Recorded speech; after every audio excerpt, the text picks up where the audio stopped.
And welcome to another edition of Wargaming in a Cave. Tonight I've just started setting the table up for the Battle of Waterloo, which we're doing starting on Thursday. Anticipation is mounting. The players aren't here yet until start to arrive until tomorrow night, but I've started to set the table out. So I'll show you where we're up to. So here we go. You can see that the other cloth is now finished, and the whole table is under one mat, well, two mats, but of the same type. We have Hougoumont here in the left. Now I've had to scale it down, despite having lots of the chateau and buildings. We have scaled the battle down slightly. We're just dealing with the British and Allied ridge and the French attack, which has meant Hougoumont, I don't get to display all of the buildings which have been painted, but it's going to be represented just by the chateau. Walls are coming to go around it, and there we go. And then we see the ridge. I need to do something about that mat there, just get it to lay a little bit flatter. And then coming over here, notice the roads need to go on as well. Yeah, they should be here tomorrow. I'm using the gatehouse for La Harce Saint. The reason being is George's La Harce Saint, which he's bought, is a bit too big, unfortunately. It's the MDF version and slightly out of scale. So we've gone with the hovels gatehouse being used for La Harce Saint. Again, scaled down so we can get more troops on the battlefield. And there we have the rest of the ridge, waiting for the toys to arrive. So, more updates to follow. Morning and welcome to the 18th of June to 2015, 1815. As you can see, we are just about deployed and ready for action. I'll just do a quick sweep by and show you the positions. Now the French, although they're on the table, will be measuring their start distances from the edge. You can see the British are in possession of Hougoumont. We're only using just using the chateau so that it doesn't occupy too large a footprint. Otherwise, virtually half the table would have been consumed with the gorgeous hovels model. And you can see the foot guards in occupation and the French ready to pour through the wood. There they are. Moving over to the British line, in position on the ridge, and I will sweep by on this side to get some idea with regard to French. The guns are limbered, obviously ready to roll forward, and veteran troops I noticed lined up against La Harce Saint. I'll give you a little tour of La Harce Saint. I know it's the coach house, but again, we're using, or the gatehouse rather, we're using a smaller footprint to make the most of the table. And they are Austrian Jaegers, I know, masquerading as British light troops, but never mind. French line continues, and here we have the Grand Battery and Ney in situ, and the dice of war ready to roll, and the more of the first wave of the French as we move on to Durlon and their deployed artillery. Over on the Allied side, we have Portuguese masquerading as Nassau.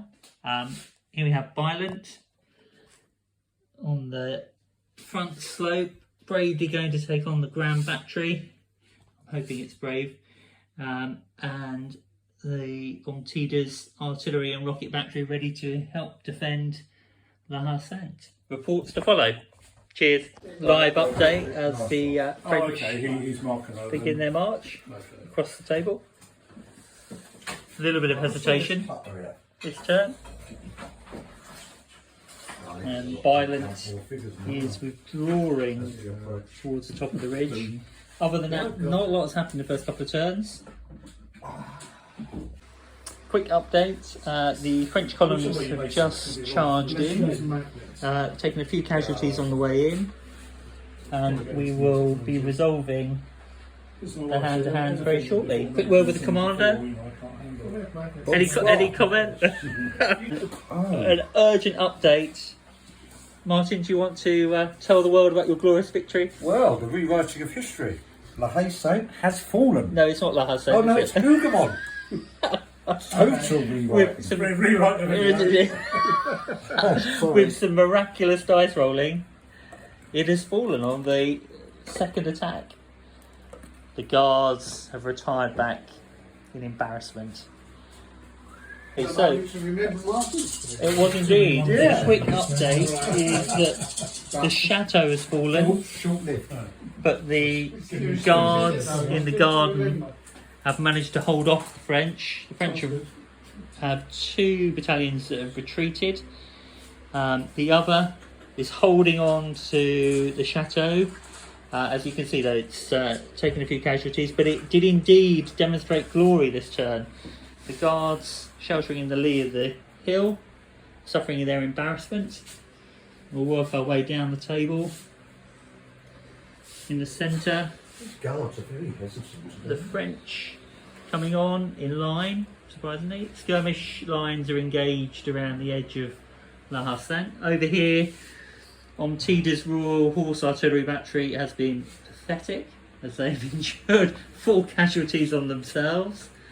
And over here, we have the rest of the line. French advancing forward, Mark hiding behind his quick reference sheets. And the Grand Battery, I think, is low on ammo. Is that right, Dave? One of them. One of them, okay. So that's the update at the end of turn 3. Another quick update. The defenders of the chateau have just received 2 casualties, and the unit has imploded, leaving the chateau empty, making the initiative on the next turn imperative. Okay, time for a quick update. We're on turn 9. Hougoumont remains in British hands, despite another attempt by the French to force their way in. Towards La Haye Saint, the infantry assault is rather ground to a halt. However, Omtida's withdrawal allowed the French into the orchard, and quite good casualty fire onto the KGL defending La Haye Saint, which is a bit of a concern. In the centre, the French under General McKenna finally moved, and they've brought on their heavy cavalry in the centre to try and force the issue. And over here, although one column was bounced off by the Nassau, over here the French have managed to rout one Nassau unit and have a mass of cavalry on the flank.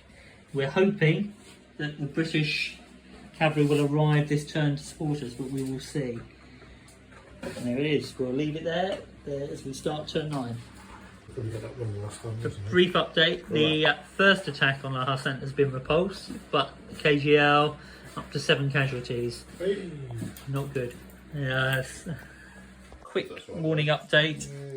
Charge is a glory, or in multiple numbers. French Grass is currently pondering their position as to whether to carry on and charge into the infantry, with British heavy cavalry waiting to opportunity charge. We wait for the French decision. Over here, charge in again against La Haye Saint, and over here French cavalry have crested the ridge, having driven off the Dutch conscripts. The British have loaded their muskets, and the light horse have arrived. Is it in time? A quick retreated. A quick update. The KGL have all died in the defence, although the French were broken momentarily before the last KGL man passed away. So La Haye Saint is currently empty. Is it 6 o'clock? Leaving the initiative roll very, very hotly contested for the next turn. Okay, quick update as we move into turn 11. Hougoumont is still held by the foot guards. The French are holding on here, although you'll notice the high numbers on their casualties. They have taken quite a bit of a pounding and not yet neared the ridge. La Haye Saint is currently empty, both sides hoping for the initiative. The French doubtless planning another assault. Over here, they have crested the ridge. British hussars have appeared to line up against them. And as we work our way down, French still pushing towards the ridge. Violent still bravely holding on. There he is, standing on the ridge. And over here, the French cavalry, although having been pushed back, are still ready to contest the next round. Although the Scots Greys, as you can see, have lined up against the Cuirassiers. So all to play for as we start turn 11. Okay, time for a quick update. We've got a large cavalry melee to resolve shortly. Violent is now faltering. The French have driven off his artillery. Over here they've crested the ridge. The British counter. Here is the disgraced Antietam, who retreated when he rolled really badly. Clinton has now occupied La Hasse. The French are still outside. And over here, the British have advanced. They can, they're veterans, they could form a column and march away. The rest of them. Okay, right, well, sad news from the cave. This is a picture of glorious French commanders. And my colleague, as we accept our defeat on the field of Waterloo, all brought about, all brought about by the collapse of the centre. Really, here Dave's cavalry have been victorious.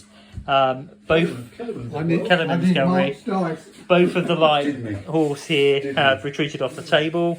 That brigade is therefore hesitant. Antietam, having failed really badly last time, is still hesitant. Over here, despite the magnificent Scots Greys being victorious, the light horse were beaten back by the dragoons, and with that, the number of ADC dice available to the Allies collapsed dramatically, and realistically there's no hope of holding back the French tide. So reluctantly we sued for peace. Until next time.